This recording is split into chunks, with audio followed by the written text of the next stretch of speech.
जम्मू कश्मीर में मौसम तेजी से बदलता जा रहा है। वादी में टेम्परेचर में भी गिरावट दर्ज की गई है। साथ ही चिल्लई कला से पहले ही चिल्लई कला की तस्वीरें सामने आने लगी है।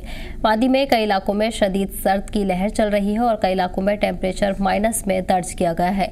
अगरचे दिन में कई जगह पर धूप निकलती है, लेकिन सुबह और शाम के समय लोगों को शदीद गर्मी का सामना करना पड़ता है। इससे पहले चिल्लई कला में ही ऐसा मौसम देखने को मिलता था।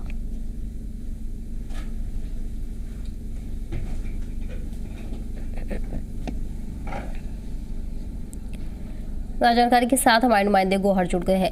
गौहर, जानना चाहेंगे फिलहाल किस तरह का मौसम वादी में बना हुआ है। साथ ही साथ इसी के साथ चिल्लई कला को लेकर भी चिल्लई कला में ऐसा मौसम देखने को मिलता था, लेकिन अब जिस तरह से शुरुआत देखने को मिल रही है, शुरुआत में भी इस तरह का मौसम देखा जा रहा है।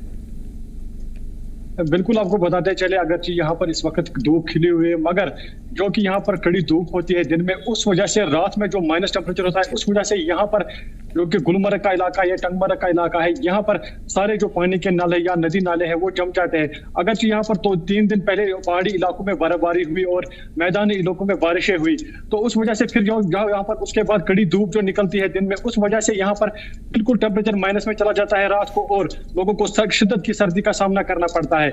और अगर आपको यहाँ बताते चले कि अभी आज 21 दिसंबर है, 21 नवंबर है, अभी 1 महीने के बाद जो चिल्लई कलान होता है 21 दिसंबर वो स्टार्ट होने वाला है, मगर 1 महीना पहले ही यहाँ पर चिल्लई कलान जैसा यहाँ पर माहौल दिख रहा है। चिल्लई कलान जैसी सूरत हाल आपको विजुअल्स में दिखाने की कोशिश करेंगे किस तरह से यहाँ पर जो है जो जहां पर भी पानी का लीकेज है, नदी नाले हैं वो बिल्कुल जम चुके हैं, बिल्कुल उनको वहां पर वो फ्रीज हो चुके हैं और सर्दी की लहर इस वक्त बहुत ज्यादा है यहाँ पर जिले बारामूला के गुलमर्ग और टंगमर्ग इलाके में। तो पूरे जो नदी नाले हैं या पानी के नाले वो सुबह के टाइम जो है जमे हुए होते हैं, रात के वक्त बराबर माइनस के बराबर टेम्परेचर होता है यहाँ पर, और जो कि दिन में कड़ी धूप होता है, उस वजह से रात को जो यहाँ पर तारे निकल आते हैं तो उस वजह से यहाँ पर टेम्परेचर माइनस में चला जाता है और तमाम नदी नाले जो है जो नल है यहाँ पर वो जम जाते हैं। जी सदफ जी, बिल्कुल वाहिद, इसी के साथ साथ गौहर, अगर देखा जाए तो आने वाले दिनों के लिए क्या इम्कान जाहिर किए गए हैं मेट डिपार्टमेंट की तरफ से? क्या कुछ एडवाइजरी है जो मकामी लोगों के लिए जारी की गई है? बिल्कुल, आपको बताते चले यहाँ पर मेट्रोलॉजिकल डिपार्टमेंट ने जो एडवाइजरी जारी की है वो यहाँ पर 26 तारीख तक जो है ड्राई वेदर रहेगा और 26 तारीख की रात को यहाँ पर मौसम चेंज हो सकता है। कहीं न कहीं यहाँ पर जो बालाई इलाके हैं वहाँ पर हैवी बर्फबारी हो सकती है और मैदानी इलाकों में भी बारिशों के साथ साथ बर्फबारी हो सकती है। ये महकमा महसूसियात यहाँ पर पेशन गोई की है कि 26 तारीख जब होगा तो उस 3 दिन के 26 तारीख के बाद 3 दिनों में लगभग यहाँ पर मौसम खराब रहने के इम्कान है। जी बिल्कुल वाहिद, इसी के साथ साथ अगर देखा जाए तो जिस तरह से मौसम बना हुआ है, सर्द मौसम बना हुआ है, ऐसे में क्या कुछ खासा परेशानियां हैं जो लोगों को पेश आती हैं?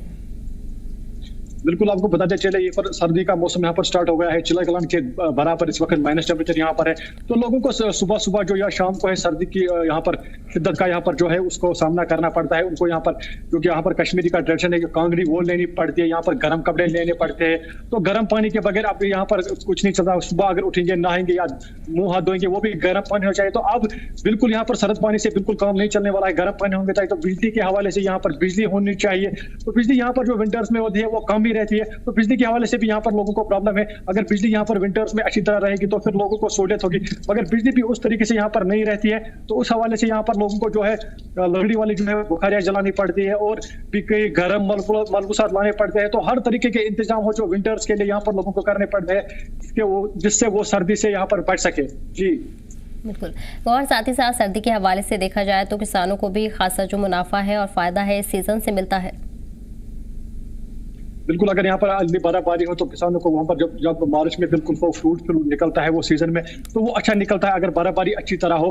तो यहाँ पर अगर इस वक्त बर्फबारी हो तो इस वक्त यहाँ पर टूरिज्म से जो लोग जुड़े हैं वो भी यहाँ पर जुड़े हैं, उसके साथ उनके रोजी रोटी में भी यहाँ पर इजाफा होता है। जितना भी यहाँ पर टूरिज्म बढ़ेगा और जितना अर्ली यहाँ पर खेतों में जो है वो बर्फबारी पड़ेगा वो उनकी नमी बन जाएगी, तो जो आने वाला फसल का सीजन होता है, क्रॉप सीजन होता है, फ्रूट का होता है या धान का होता है, तो उसमें वो बहुत बेहतर वो फसल निकलता है, प्रोडक्ट जब वो क्वांटिटी में ज्यादा निकलता है और क्वालिटी भी अच्छी निकलती है और किसानों को भी फायदा हो सकता है। साथ साथ अगर यहाँ पर बर्फबारी हो तो उस वजह से यहाँ पर जो कश्मीर टूरिज्म के लिए मशहूर माना जाता है, तो टूरिज्म में सबसे ज्यादा इजाफा होता है। जैसे ही यहाँ पर बर्फ स्टार्ट होती है तो टूरिस्ट ज्यादा रुख करते हैं वैली की तरफ बर्फ का मजा लेने के लिए, तो यहाँ पर जो लोकल्स है जो भी यहाँ पर उस टूरिज्म पे डिपेंड है उनके रोजगार में इजाफा होता है। जी बिल्कुल ठीक है गौहर, तमाम जानकारी के लिए बहुत बहुत शुक्रिया और फिलहाल रुक करेंगे अगली खबर की। वहीं वादी गुरेज के लोगों ने राजस्थान टॉप, ट्रकबल और आसपास के इलाकों में स्कीइंग जैसे विंटर स्पोर्ट्स एक्टिविटीज शुरू करने के लिए महकमा सियाहत को बाज़ाब्ता दरख्वास्त पेश की है। इन मकामात की खुसूसियत इनकी बर्फ से ढकी ढलाना है, जो सर्दियों के मौसम में इस तरह की सरगर्मियों के लिए मुनासिब है।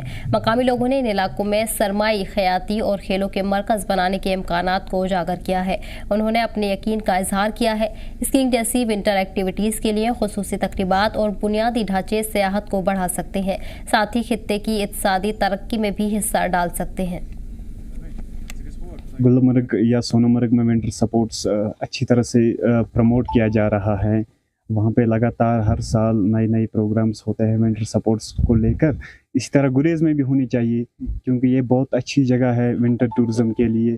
तो सरकार को इस पर तवज्जो देना चाहिए, यहाँ पे भी विंटर स्पोर्ट्स स्टार्ट होना चाहिए।